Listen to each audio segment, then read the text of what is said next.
Bonsoir, bienvenue à l'Atelier Librairie, le livre voyageur animé par Fabienne Roch et moi-même, Bruno Lalonde. Nous sommes à Montréal le 28 mars 2023. Alors, il est possible que cette très longue séquence, qualifiée de séquence lasaréenne, se termine abruptement, ou en tout cas soit mis sur pause quelque temps. Je ne le souhaite pas, mais il y a, dans la famille de Fabienne, il y a quelqu'un qui, un de ses très très proches, qui est au plus mal et il est possible que nous devions quitter de toute urgence pour aller en France. Je vais voir si je ne peux pas trouver une manière, sans doute existe-t-elle cette manière, de pouvoir peut-être poursuivre ces vidéos en France. Mais il est possible que je disparaisse pendant quelques jours, le temps de vivre ce qu'on a à vivre. Je sais cependant pour les gens qui sont attentifs à ma démarche de libraire et d'être humain et de libraire, disons, dans l'ordre. Vous m'avez accompagné dans la maladie de ma mère et dans le décès soudain et révélé 3 mois plus tard de mon père. Alors, oui, j'ai vécu mon deuil, mes deuils, sur YouTube. C'est étonnant, c'est surprenant. Ça en dit long peut-être aussi sur la difficulté que nous avons tous à vivre les uns avec les autres, la difficulté des liens, les liens familiaux, entre autres. Le familialisme, écrivais-je, n'est pas toujours un humanisme. Et la violence des relations interpersonnelles au sein d'une même famille, les membres d'une même fratrie. Caïn et Abel n'est pas qu'une figure de fiction. C'est aussi bien souvent le nœud de beaucoup de relations. Lacan n'hésitait pas à parler de frérocité pour dire les liens qui peuvent unir ou plutôt désunir les deux frères. Et cette image de Caïn et Abel est peut-être davantage représentative que Adam et Ève, pour rester dans l'imaginaire symbolique biblique. Alors oui. Mais les choses peuvent aller très vite, là. Mais je vais quand même réfléchir dans les prochaines heures, voir si je peux apporter mon bidule, si ça peut être approprié, sans doute pas. Je vais faire des vidéos à l'écart et je ne sais pas non plus quelle sorte de lecture je peux faire dans un contexte comme celui-là. Je peux vous raconter cependant que cette même personne qui est au plus mal aujourd'hui, nous avons cru qu'il lui restait quelques jours à être parmi nous sur Terre. Et nous avions pris l'avion le 2 janvier 2020. Nous avions pris l'avion et le ciel, l'espace aérien, tout à coup, s'était à nouveau rouvert suite à la pandémie. Et rouvert le 1er juillet. Et le 2 juillet, nous étions dans un vol. L'aéroport de Montréal était totalement désert. Il n'y avait personne. Et la quasi-totalité des avions étaient cloués au sol. Et cette journée-là, il y avait seulement eu 4 avions qui avaient décollé de l'aéroport Trudeau. 4 avions, dont le nôtre. Et c'était littéralement cet aéroport désert avec les avions cloués au sol. C'était un spectacle littéralement apocalyptique, de fin du monde. Non. Il y a 3 ans, jour pour jour, nous étions en pleine tempête pandémique. Et j'ai lu à quelque part que dans la mémoire, cela ne laisse aucune trace car les grands traumatismes, en tout cas, pourraient ne pas laisser de trace, contrairement à ce qu'on pourrait croire. Alors, c'est possible. Mais je vais vraiment réfléchir à ne pas rompre le lien. Et malheureusement, cette séquence lazaréenne, eh bien, elle, elle, elle se poursuit d'une certaine manière. Elle se poursuit. Elle ajoute des chapitres à son histoire. Je vais quand même vous parler de Louis Lanoiselé ce soir, les bouquinistes des quais de Paris. Je vais vous dire deux, trois petites choses. D'abord, oui, pour la petite histoire, les bouquinistes, qui étaient des vendeurs itinérants à la base, se sont installés le long de la Seine au 16e siècle. On n'a pas les dates précises, mais c'est au 16e siècle. Et le premier à avoir écrit de manière intéressante, en fait, intéressante et de manière très littéraire, le premier à avoir écrit sur eux, c'est Balzac. Et après, plus tard, Anatole France, qui les fréquentait, de même que Rémy de Gourmont, ont également écrit sur eux avec beaucoup d'à-propos et beaucoup de finesse. Pour la petite histoire, toute petite, je sais qu'il y a un Québécois qui, aux alentours de l'an 2000, avait sa boîte. Alors, lorsque nous sommes allés à Paris l'année dernière, nous étions encore dans une phase pandémique et une grande majorité de bouquinistes n'avaient pas ouvert leur stand. Alors c'est un peu lugubre l'atmosphère de voir des boîtes fermées, des boîtes cadenassées. Et il n'y a pas si longtemps, peut-être il y a un an, peut-être moins, la ville de Paris a lancé non pas un concours, mais un appel afin de combler 17 ou 18 postes de bouquinistes qui étaient vacants. Et il y avait elle faisait un appel de candidature afin que des postulants se présentent pour obtenir une boîte. Alors, je trouve ça étonnant. Alors, je ne serais pas devenu bouquiniste à Paris, même si la ville, elle est extraordinaire. Je ne serais pas devenu, mais nous avons une consoeur retraitée, si je peux dire, qui a exercé à Montréal pendant une douzaine d'années, et qui a cessé ses activités il y a quelques années. Une Française qui est retournée en France ou qui est retournée là, les semaines, les mois, il y a quelques mois. Et la rumeur disait qu'elle voulait devenir une Parisienne. Et la rumeur voulait qu'elle devienne bouquiniste à Paris.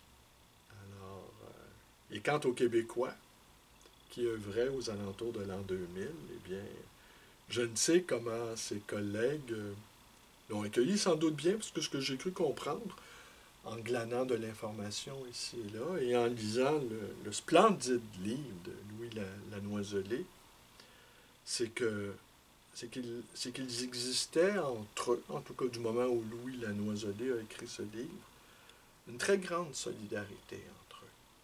Étant donné que les bouquinistes, comme les petits commerçants de toute la planète, ne jouissent pas de fonds de pension, ni de fonds de retraite, ni... C'est vraiment, j'aurais envie de dire, c'est presque les derniers hommes libres, peut-être, de la planète. Je pense, peut-être. Et les bouquinistes, eux, encore plus, parce qu'ils refusent de voir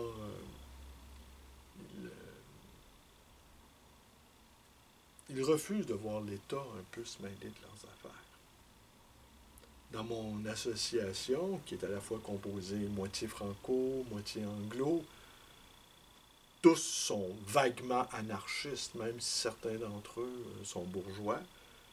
Tous presque sont fédéralistes, en tout cas du côté des anglos, et du côté des franco sont plutôt généralement du côté indépendantiste, mais tous s'entendent à dire qu'ils ne souhaitent pas avoir affaire avec le gouvernement.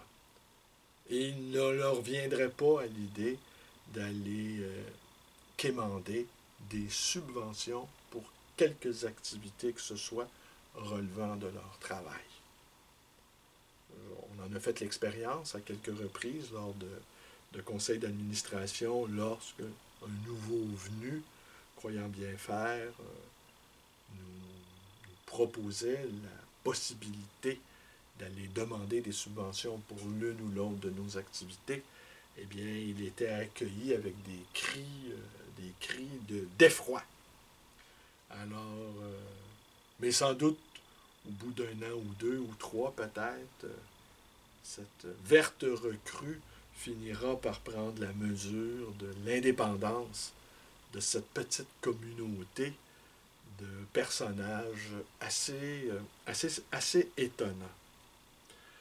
Alors, oui, je vais vous lire deux petits passages. Et après, bien, je pourrais vendre mon exemplaire à Philippe, qui le convoite fort. Et je l'invite également, mon cher Philippe, à aller voir combien on le vend sur les divers sites spécialisés. Ce Louis Lanoiselé, les bouquinistes des quais de Paris. Tu pourras juger que la proposition que je te ferai, eh bien, est une proposition très généreuse. Alors, le langage des bouquinistes en 1956, ça ressemblait à quoi? Le lexique. Ce chapitre sur le bouquiniste des quais ne serait pas complet s'il n'était ajouté quelques termes de métier. Un panat est un livre invendable. De la drouille, un lot de bouquins bon pour le papier. Une toile, un carré de tissu que l'on remplit de bouquins enchevêtrés pour ne former qu'un bloc. On noue ensuite les quatre coins, deux très serrés, les deux autres moins, afin d'être accrochés à l'épaule. C'est le moyen le plus commode pour porter un grand nombre de volumes. Faire une bonne toile, c'est acheter un lot de bons livres. Quand le bouquiniste dit qu'il n'a pas étraîné, c'est qu'il n'a pas vendu le moindre bouquin dans la journée. Des experts en livres, des fureteurs qui n'achètent jamais rien. Ici au Québec, on appelle ça des weareux, c'est-à-dire ils sont venus pour voir. On appelle ça aussi des tire kickers. Ça veut dire des gens qui vont chez des concessionnaires automobiles et avec le pied donnent de petits coups sur les pneus pour se rendre intéressant. Une de nos voisines avait coutume de dire par les temps froids, si encore on touchait de la braise, cela réchaufferait. Un chineur est un amateur connaissant parfaitement la valeur des bouquins. Il fait les marchés aux puces, les quais, achète à l'un pour revendre à l'autre avec un petit bénéfice. Au Québec, ici, on appelle ça un picker. Et d'ailleurs, les pickers sont assez nombreux. Ils le sont moins qu'ils étaient il y a quelques années. Mais les pickers américains, un marché beaucoup plus important, eux utilisent un petit appareil pour les codes barres afin de contrôler l'inventaire. Et lorsqu'ils font les marchés aux puces ou les ventes de garage, les vides-greniers en France, eh bien, ils utilisent cet appareil, ils passent les livres, ils passent les codes barres avec l'appareil, et là, ils peuvent vérifier le prix, si le livre est demandé, et si, par exemple, à 100 € 80 $, 75 $ proposé sur Amazon, eh bien, ben là, il l'achète. Et là, tu vois aussi que... Alors, c'est très, très efficace, c'est très rapide. Je ne sais si... alors, vous imaginez un bon Yankee avec je ne sais pas comment ça s'appelle ce truc-là, mais avec son liseur de code-barre, hein, un liseur de code-barre, accroché à la ceinture, prêt à dégainer. Alors, ces chineurs recherchent pour des libraires des éditions rares épuisées, oui, j'en connais. Ils passent souvent sur les quais, montrent leur liste de bouquins recherchés. Certains d'entre eux gagnent bien leur vie. Il est bien rare qu'au bout d'un certain temps, ils ne deviennent bouquinistes des quais, ou même en boutique.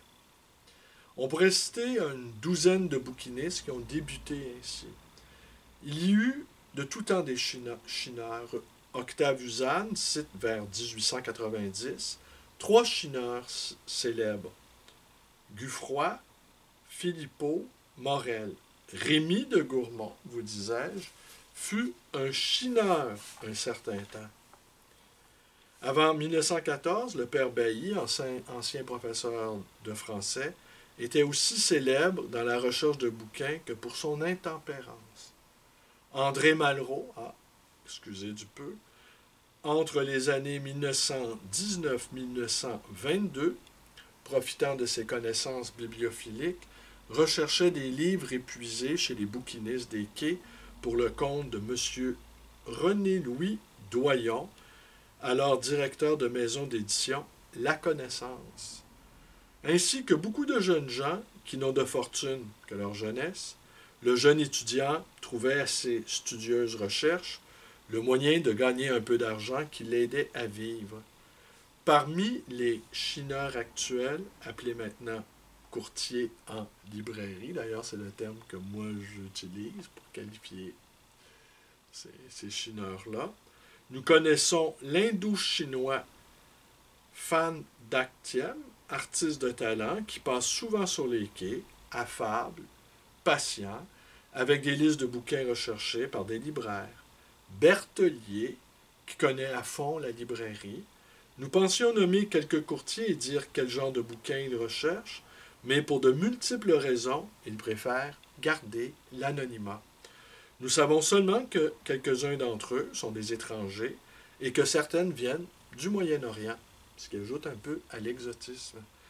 Depuis l'amateur qui profite de ses connaissances pour acquérir un peu d'argent, jusqu'au professionnel qui gagne plus ou moins largement sa vie, en passant par le jeune homme sans travail, qui essaie de vivoter en attendant un emploi. Ce que l'on peut dire, c'est que les chineurs et courtiers sont nombreux sur le marché du livre d'occasion. Il était en très grand nombre à Montréal et j'ai été l'un d'entre eux pendant quelques années, étant devenu un spécialiste des monastères et des lieux, des monastères, des congrégations où on pouvait dénicher d'importants dépôts de livres. Et je mettais des petites annonces. Et bref, j'étais très actif jusqu'au moment où, comme il le décrit très bien, la Noiselée, je suis passé à une autre étape. Il y a, pour la petite histoire aussi, André Breton, qui a été un courtier, qui a aidé à monter la bibliothèque Doucet, dont on a entendu parler dans les médias, car il s'est passé des choses assez louches. J'ai le couturier Doucet. Et André Breton, en fait, je pense que toute sa vie, d'une certaine manière, il a chiné. Il a fait des échanges, parce que André Breton avait pour objectif de n'être jamais sur le marché de l'emploi. Mais, pour être en marge du marché de l'emploi, il faut travailler très fort et être très astucieux. Ce qu'était André Breton. Alors voilà. Mais en 1956, peut-être, notre homme, Louis Lanoiselé, n'était pas au courant.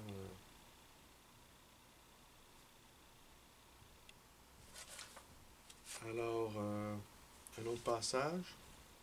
Ah oui, un tout petit passage pour conclure cette vidéo.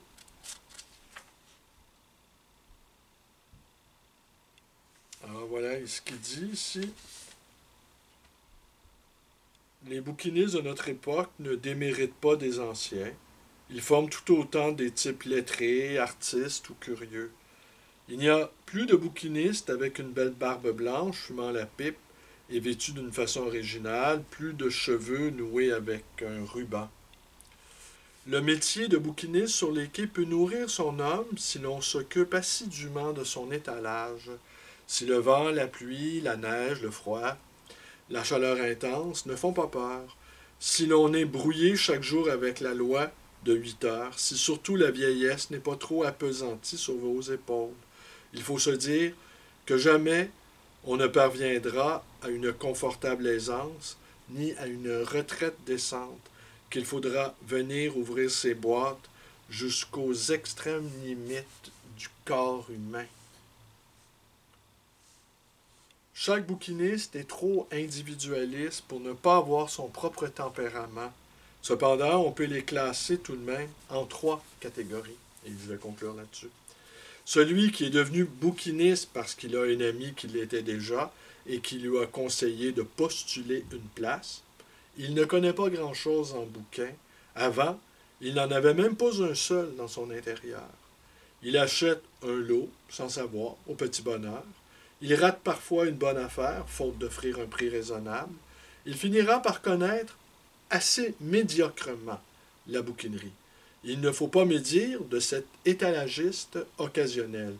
Il ne sait certainement pas que le Code des gens honnêtes ou l'art de ne pas être dupe des fripons, édité chez Barba, a pour auteur Honoré de Balzac, ou que même Civilisation de Denis Thévenin et de Georges Duhamel.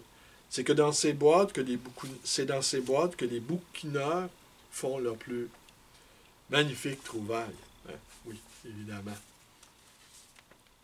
Et il faut dire aussi, il y a cette catégorie de chineurs qui écument les librairies en espérant y trouver des aubaines très importantes et qui sont capables Mais l'Internet est venu un peu brouiller les pistes. C'est que chacun, à l'instar de notre cow-boy américain avec son gun à évaluation, son gun à code-barre accroché après la ceinture, même les ignorants aujourd'hui peuvent, même les ignorants, j'entends par là, même les néophytes totales, voilà, c'est moins péjoratif, peuvent faire des recherches sur Internet et se convaincre que les livres qu'ils dénichent ont une grande valeur parce qu'ils ont trouvé une cote. La cote sur Internet ne donne pas la réalité du marché sensible, de terrain, lorsque des gens entrent dans la librairie et farfouillent et évaluent sur les rayons. Et donc, ces chineurs qui parcourent les librairies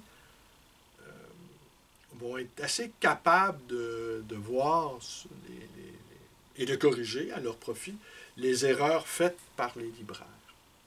Et même, cependant, le libraire qui ne ferait jamais d'erreur, ça existe, qui ferait presque jamais d'erreur, pourrait commettre une autre erreur, celle de priver le chineur-chasseur de la possibilité de faire de bonnes affaires, de profiter de l'occasion. Alors, oui, j'aurais envie de dire, un libraire qui est totalement sur la coche pourrait finalement décourager les chasseurs d'aubaine et pourrait décourager le plaisir de la chasse, car là, on sait avec lui qu'il ne fera jamais d'erreur. Mais ne jamais faire d'erreur pourrait s'avérer être sa plus grande erreur. Il faut, en tout cas moi c'est ma perception, il faut que chacun y puisse y trouver son compte. Et je n'allais pas dire faire preuve de faiblesse, mais faire preuve d'ouverture d'esprit, de mansuétude, même de détachement dans certains cas, peut se révéler profitable.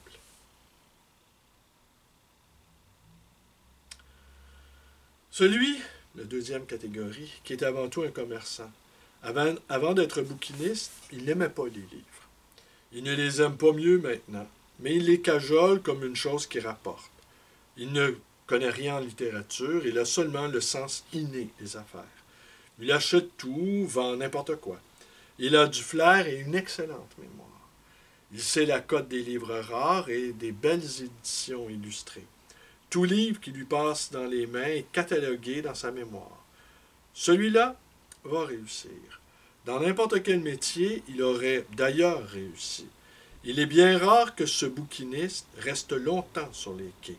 Il a bientôt une petite boutique, puis une plus grande. Quelques-uns deviennent de gros libraires de la place de Paris. Ce libraire ayant pignon sur boulevard, on a l'impression de savoir c'est qui, finira peut-être par aimer les livres, parce qu'ils lui ont apporté l'aisance, la notoriété. Avec les livres les plus cotés qu'il aura achetés, il se fera une somptueuse bibliothèque qu'il fera visiter à ses clients les plus huppés, mais il se dessaisira facilement de ceux qui plairont aux clients visiteurs. Il les vendra soi-disant la mort dans l'âme, mais ce sera au prix le plus avantageux pour lui. La troisième catégorie. Celui qui est venu par vocation sur les quais, parce qu'il aime les livres. Pendant des années, il a déjà fait les quais comme amateur. Il y a acheté presque tous les nombreux livres de sa bibliothèque. Il regrette beaucoup de ne plus pouvoir bouquiner. Il traite son nouveau métier en amateur, en dilettante. Devant son étalage, il rêve, il regarde passer la foule. Quand il va voir un lot de livres, il a le cœur battant. Non pour trouver quelques bons bouquins qui auraient une grande valeur, mais pour déceler ceux qui lui manquent d'un auteur qu'il aime et que bien souvent ne se vendent pas. Il met dans sa bibliothèque les belles œuvres, les reliures qui lui plaisent. Pour rien au monde, il ne s'en dessaisira. Il doit gagner sa vie et celle de sa famille, mais avant tout, il reste amateur et collectionneur. Il a d'ailleurs d'autres richesses. Il vit parmi ses amis des livres. Ses clients sont devenus des amis. Il est heureux. Il ne souhaite rien d'autre.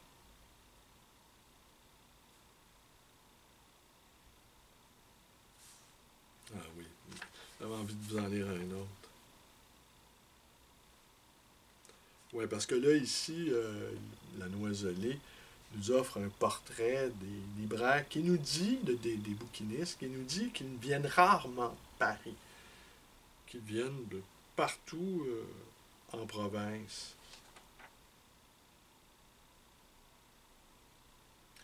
Et ce qu'il nous dit aussi, c'est que beaucoup de ces bouquinistes sont également des artistes, des lettrés, des sculpteurs. Et après, donc, je suis une liste de,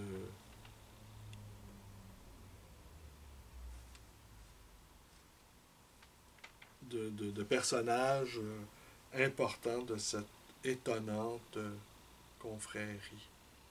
Alors voilà, c'est tout pour ce soir.